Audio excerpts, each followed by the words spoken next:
A história de John D. Rockefeller não é só uma historinha antiga, não. É, na verdade, um verdadeiro mapa para a gente entender poder, estratégia e, claro, muita ambição. Bora mergulhar e desvendar como a mente desse homem não só criou um império, mas literalmente reescreveu as regras do jogo dos negócios para sempre. E para Rockefeller, o jogo era tudo. Essa frase aqui, nossa, ela é a chave para sacar a mentalidade dele. Pensa bem, não era sobre petróleo, não era sobre trens. O verdadeiro negócio era decifrar as pessoas, o que motiva, o que dá medo, o que elas querem, e usar isso para construir uma vantagem que ninguém conseguisse copiar. Então, para entender esse cara, a gente precisa voltar lá para o começo, para a forja desse titã. A infância do Rockefeller foi cheia de perrengues que, em vez de derrubá-lo, acabaram moldando aquela vontade implacável que ele tinha de vencer na vida. Tenta imaginar o cenário. Crescer numa casa pobre com um pai que era um tremendo vigarista e que, do nada, simplesmente sumia. Rockefeller teve que virar o homem da casa muito, mas muito cedo. Ele aprendeu que não dava para contar com ninguém. Vender doces para os colegas, largar a escola para ajudar a família. Cada desafio desses foi um tijolo na construção da filosofia dele. Se vira e trabalha duro. Ali ele aprendeu a lição mais importante. Se você quer algo, tem que construir com as próprias mãos. Pois é, e foi com essa cabeça que ele teve uma sacada que mudou o mundo. Enquanto estava todo mundo apostando na sorte, naquela corrida maluca para perfurar poças de petróleo, Rockefeller enxergou o que ninguém mais via. O verdadeiro poder não estava no jogo de azar de achar petróleo, e sim no controle total do processo de refino. E essa pergunta, virou uma obsessão para ele. No mercado que era uma bagunça total, como criar uma máquina de lucro que fosse estável e controlável? A resposta que ele encontrou não só o deixou bilionário, como transformou a indústria para sempre. A escolha dele foi de uma clareza absurda. De um lado você tinha a perfuração, pura sorte, um risco danado, muito desperdício. Do outro, o refino, um processo industrial focado em eficiência que podia ser controlado, medido e ampliado. Rockefeller não era de apostar na sorte, ele construía sistemas. E esse sistema, olha, era a grande virada de chave. Ele pegava o petróleo bruto, volátil, sujo, e o transformava em querosene, um produto puro, estável, previsível. Basicamente, ele transformou o caos em ordem e, mais importante, em algo extremamente valioso que todo mundo precisava. Só que, não adiantava nada ter um produto de qualidade se ninguém confiasse nele. O mercado de querosene vivia uma crise de confiança gigantesca e foi exatamente nesse problemão que o Rockefeller encontrou a sua maior oportunidade.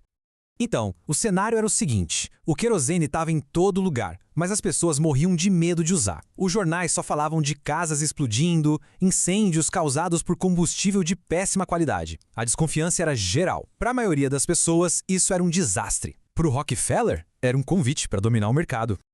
E é aqui que está a genialidade da coisa. O próprio nome da empresa, Standard Oil, ou seja, petróleo padrão, já era uma promessa direta para o consumidor.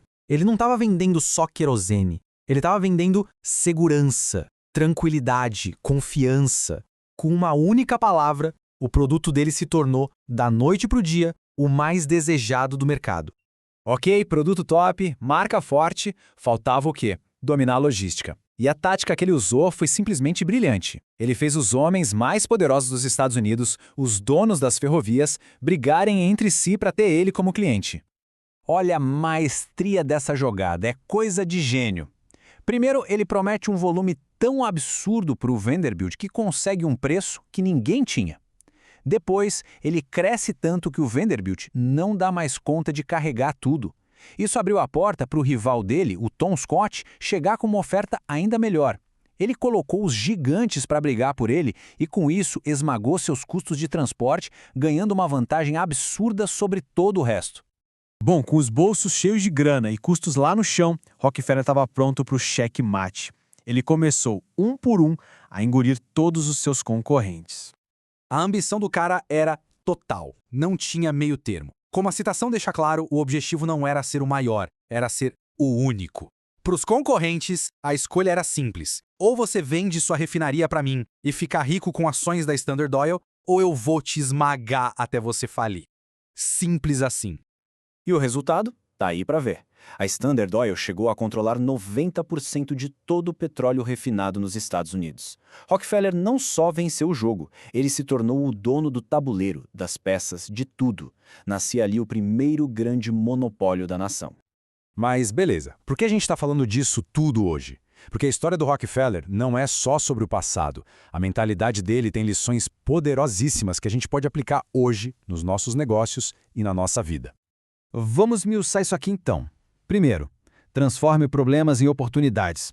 Pensa aí, qual é a maior dor, a maior reclamação do seu mercado? Vai lá e crie a solução definitiva para isso. Segundo, construa uma marca baseada em confiança. Defina qual é o seu padrão de qualidade e deixe isso claro em tudo. Terceiro, negocie sempre a partir de uma posição de poder. Antes de fechar qualquer acordo, conheça suas alternativas. E por último, seja obcecado por eficiência. Analise cada etapa do seu processo e corte tudo que for desperdício.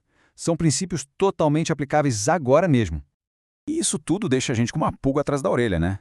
Olhando para o mundo de hoje, com tanta indústria que funciona mal, com tantos problemas esperando uma solução genial, onde é que está a próxima grande oportunidade para aplicar essa mentalidade de Rockefeller e construir o próximo império?